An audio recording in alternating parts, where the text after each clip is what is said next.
hormati para narasumber serta tentunya yang kami hormati Bapak dan Ibu Kepala Sekolah, Bapak Pengawas, serta seluruh hadirin yang berbahagia. Assalamualaikum warahmatullahi wabarakatuh. Selamat pagi dan salam sejahtera bagi kita semua. Pertama-tama marilah kita panjatkan puji dan syukur kehadirat Allah Subhanahu wa taala, Tuhan yang Maha Esa, mana pada pagi hari yang cerah ini alhamdulillah kita diberi kesempatan bersilaturahmi melalui video conference. Bapak Ibu yang kami hormati, pertama-tama saya ucapkan selamat berpuasa yang ke-4 yang menjalankannya. Adapun untuk kegiatan hari ini mungkin kami menyampaikan beberapa hal tentang kebijakan Kementerian Pendidikan dan Kebudayaan serta kebijakan lembaga penjaminan mutu pendidikan Nusa Tenggara Barat.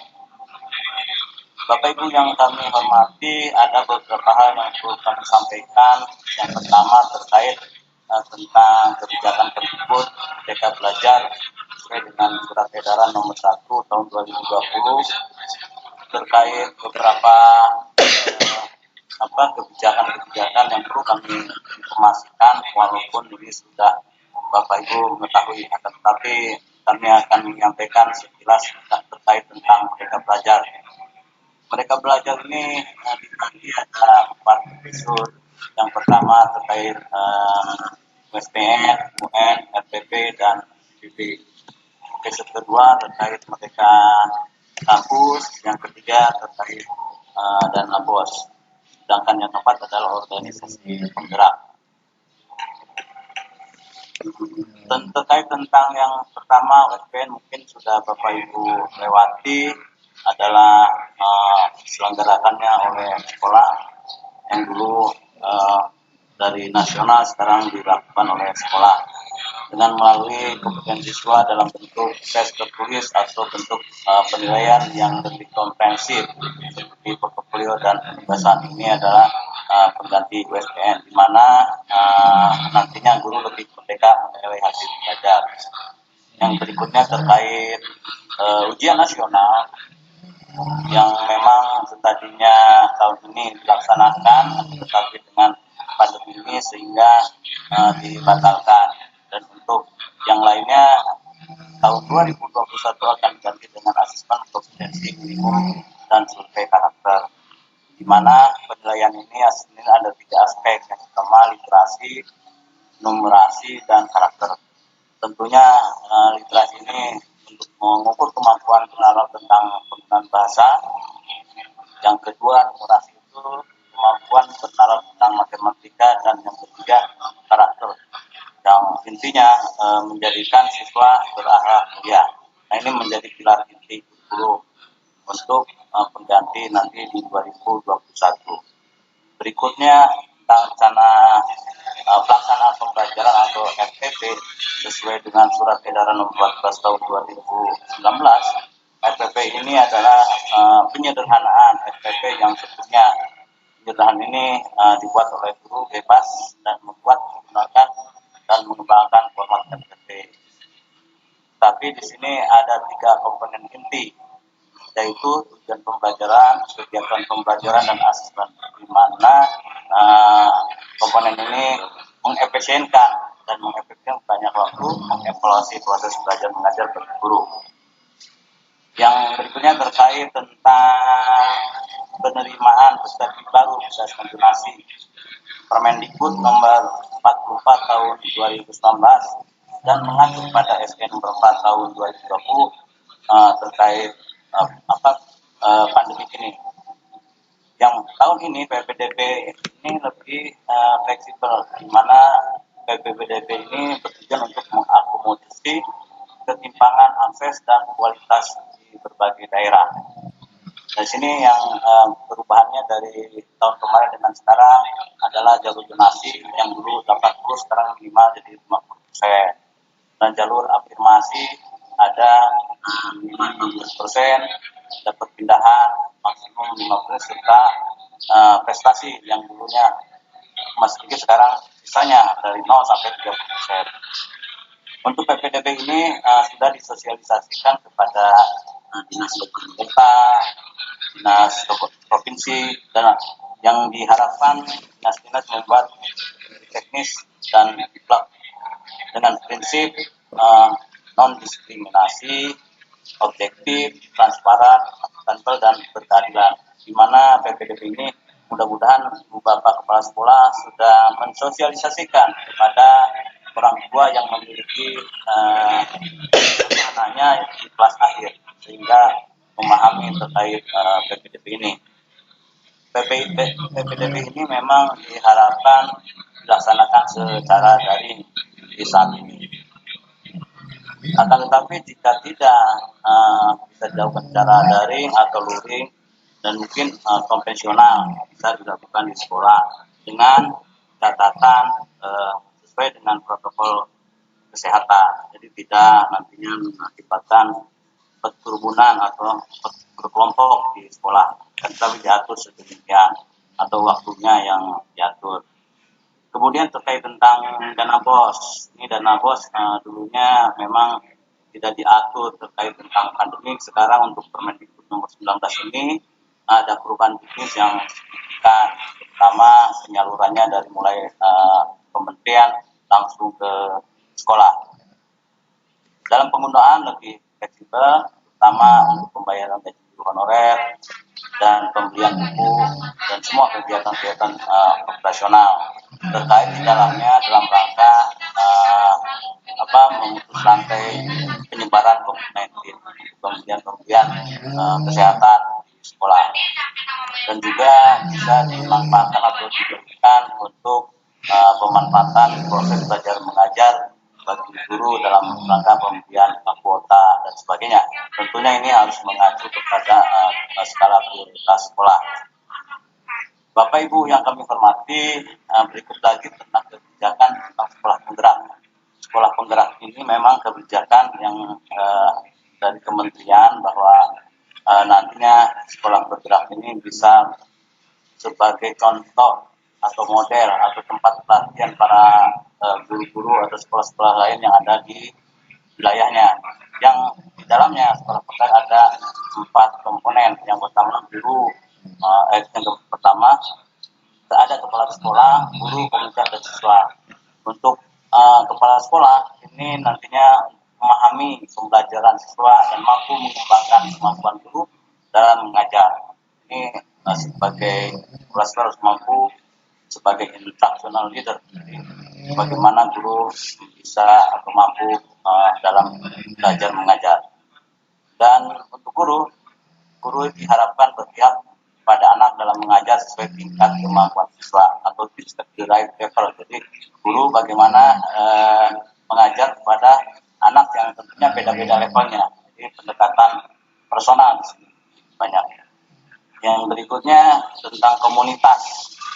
Komunitas ini adalah orang tua atau masyarakat atau organisasi masyarakat untuk menyokong sekolah dalam peningkatan kualitas belajar mengajar. Nah, ini diharapkan orang tua atau organisasi masyarakat berkolaborasi sama-sama meningkatkan kualitas sekolah.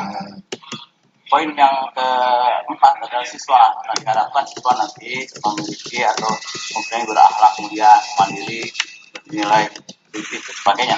Harapannya nanti outputnya adalah siswa memiliki karakter atau berakhlak mulia. Dari keempat unsur tersebut nanti berkolaborasi sama-sama meningkatkan mutu pendidikan sehingga sekolah nanti menyatakan atau dapat predikat atau menjadikan sekolah penggerak. Di samping sekolah, guru di dalamnya juga nantinya menjadi guru penggerak, menggerakkan semua yang ada komponen di dalam sekolah. Bapak Ibu yang kami hormati, terkait SE nomor 4 tahun 2020 tentang pelaksanaan kebijakan pendidikan dalam masa darurat COVID-19 ini, di dalamnya ada 6 poin yang utama. Yang pertama terkait UN, yang kedua terkait proses belajar dari rumah, yang ketiga masalah ujian, yang keempat terkait kenaikan kelas, yang kelima PPDB secara daring, yang keenam memang tadi kami sudah bahas terkait sekarang sudah tidak ada lagi, dibatalkan, dan sekarang yang tadi dibahas terkait proses belajar di rumah. Untuk belajar di rumah ini sesuai hasil dari survei nasional, untuk belajar di rumah ini sekitar ada 97,6% melaksanakan pembelajaran secara daring dan baru 2,4% secara luring, di mana guru dapat memanfaatkan teknologi. Bapak Ibu yang kami hormati, untuk NPB sendiri sekitar 55% menurut informasi dari dinas provinsi, 55% melaksanakan pembelajaran secara daring dan 30 semi daring dan luring, dan 15% konvensional. Jadi ini masih ada yang melakukan secara konvensional. Bapak Ibu yang kami hormati, adapun LPMP di sini sebagai lembaga penjaminan pendidikan, kepanjangan tangan Kementerian Pendidikan, tentunya dalam proses belajar di rumah ini kami selalu atau mendampingi Bapak Ibu dalam rangka daring dan atau pendidikan jarak jauh melalui luring. Nah, Bapak Ibu yang kami hormati, kami di sini mendampingi terkait pembelajaran ini yang akan nanti disampaikan oleh Bapak Ibu narasumber dari Yaswara, bagaimana pelaksanaan pembelajaran daring, bagaimana pembelajaran jarak jauh. Yaswara kami akan menjelaskan. Ada beberapa hal terkait media-media yang perlu diketahui, ada media sosial, di aplikasi banyak sekarang bisa dimanfaatkan. Jadi ada rumah belajar, ruang guru, TPRI, RRI lokal juga bisa dilakukan sebagai media sosial, media pembelajaran. Adapun yang perlu diperhatikan dalam rangka belajar di rumah, yaitu Bapak Ibu guru diharapkan memberikan materi-materi yang sifatnya esensial dalam pembelajaran yang bermakna. Nah, di sini yang kebanyakan keluhan-keluhan orang tua, guru, termasuk siswanya juga dalam pembelajaran di rumah. Sehingga ini harapannya itu Bapak Ibu guru, bagaimana siswa dapat belajar di rumah dengan menyenangkan, tidak memberatkan dan tidak berkontradiktif dengan surat edaran kementerian. Dan ini juga fokus kepada kesehatan hidup tentang COVID-19. Jadi tidak dituntut untuk menuntaskan kurikulum. Ini harapannya Bapak Ibu guru bisa berkreasi, berinovasi bagaimana metode atau strategi pembelajaran di rumah kepada siswanya. Yang penting siswanya bisa aktif, produktif, dan bisa dapat dilihat atau dinilai oleh Bapak Ibu dalam rangka penilaian. Bapak Ibu yang kami hormati, tentunya untuk belajar di rumah ini pertimbangan bervariasi dengan pertimbangan kesenjangan akses atau fasilitas dan sosial. Nah, memang banyak kendala yang dihadapkan oleh guru dan siswa, diantaranya berkaitan sarana prasarana TK, itu yang masih menjadi kendala Bapak Ibu guru dan siswa. Kurang optimalnya pemanfaatan teknologi, masalah akses juga di situ, kuota dan macam-macam hal yang memang kendala-kendala ini banyak. Tapi untuk sekarang bagaimana kendala ini bisa dikurangi dan bisa disederhanakan atau diminimalisir, sehingga tetap masih bisa proses belajar mengajar di rumah sesuai yang diharapkan baik oleh guru maupun siswa. Dan tentunya ada umpan balik yang kualitatif. Menurut survei ini untuk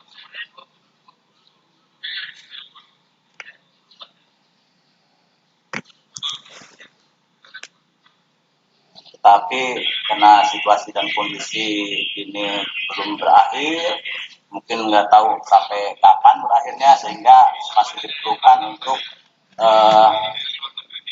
untuk belajar di rumah.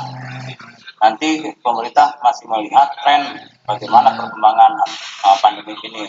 Kalau misalkan sudah menurun, mungkin akan dilakukan seperti biasa, sekolah normal. Dan direncanakan pemerintah akan membuka sekolah lagi sekitar tanggal 15 Juni ini, tapi masih terbatas ke daerah yang zona hijau, sehingga bisa pelaksanaan tatap muka. Tapi dengan catatan protokol kesehatannya tetap harus dilakukan, dan mungkin ada sistem chip dan sebagainya. Ini nanti pemerintah akan mengeluarkan edaran terkait masuk kembali di sekolah. Ini harapannya pertengahan Juni ini sudah dilakukan daerah zona hijau. Paling tidak kita sudah melakukan hal-hal yang baik bagi anak didik kita. Bapak Ibu yang kami hormati, ada pun yang sekarang LPM lakukan, kami memiliki fasilitas atau pusat standar rumah belajar di mana di sini ada media suara, pembelajaran bersama dengan pengembang teknologi dari provinsi, dan ada juga rumah belajar. Ini bisa dimanfaatkan fasilitas ini untuk meningkatkan kompetensi Bapak Ibu dalam rangka pandemi ini, dalam rangka pembelajaran. Kemudian masih banyak guru yang memahami tentang IT. 50% rumah sakit secara rumah sakit, dan tapi 16% tambah sedikit 16% tono mari martono dari LPP berupaya meningkatkan kompetensi di pembelajaran ini. Ya, nona lihat mak lihat Mama ini apa bisa dilakukan. Dia anu dulu tuh. Dia tangani dulu dengan dokter no. Bisa Dia akan perang. menanyakan terkait pembinaan atau kegiatan-kegiatan yang sifatnya fintech dan pemahaman sekarang Dia beberapa kali jauh kali kelas senam modul atau panduan di masa COVID ini, dan penilaian di masa belajar di rumah.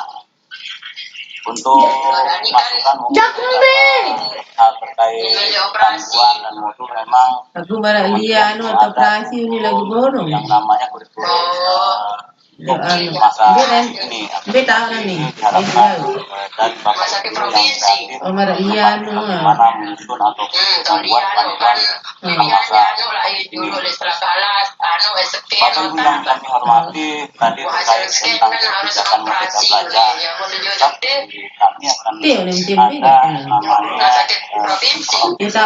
di mana dalamnya ada dinamika belajar Tokoyong, sehingga kami di provinsi LPMP tentunya bersama dengan Polmas dan KPK di dalam melaksanakan Merdeka Belajar. Ini suatu suatu bentuk untuk menunjukkan Merdeka Belajar atau mengimplementasikan Merdeka Belajar. Bersama dengan dinas kabupaten kota. Bapak Ibu yang kami hormati, beberapa hal terkait kegiatan kementerian dan hal-hal yang bisa dilakukan oleh LPMP, mudah-mudahan kegiatan-kegiatan ini bisa bermanfaat bagi Bapak Guru dalam rangka pembelajaran di rumah. Dan ini juga bukan hanya sekarang untuk mempelajari teknologi, tetapi ke depan ditingkatkan lagi, karena memang pemanfaatan pembelajaran berbasis IT ini bukan hanya sekedar di masa pandemi ke depan. Kalau sudah dimunculkan Merdeka Belajar, adanya sekolah digital, tentunya itu harus memiliki kompetensi dalam pembelajaran yang berbasis IT. Mungkin itu yang bisa kami sampaikan. Mohon maaf jika ada hal yang kurang berkenan. Mungkin seizin Bapak Ibu, kegiatan ini kami dengan mengucapkan Bismillahirrahmanirrahim. Kegiatan impact pembelajaran berbasis daring kami nyatakan dibuka secara resmi. Bismillahirrahmanirrahim. Mungkin itu. Terima kasih. Wassalamualaikum warahmatullahi wabarakatuh.